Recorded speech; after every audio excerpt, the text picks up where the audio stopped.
จะว่ามองต้นต่างคนขอแย่มันจะแปลเป็นเรื่องพิเทียนเราให้ว่าเนี้ยในกระไรใจเป็นบ่เศร้าให้พากันหมดเป็นก่อนทั้งชั่วทั้งลายกระทางนิ่งเลี้ยใส่ใจจำไว้ก็มีสัญหาว่าบ่ตายไอ้บ้าวันเดียวอยู่ไม่ตายเจ็บตัวต้องเจ็บเท้าคนละขี่วันนั่งอยู่กองเมืองเป็นกษัตริย์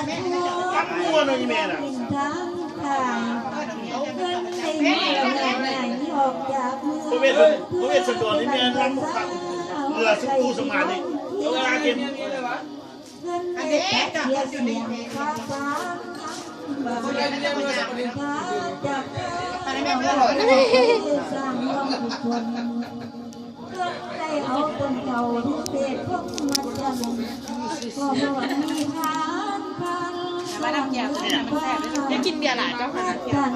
เอาพี่น้องมาพี่น้องมาแม่ไหนเอาหัวนะสาวอ่ะโอ้ยสาวนี่ยังไงไอ้ไอ้มันยังไงไอ้เดี๋ยวอู้ยไอ้หัวไอ้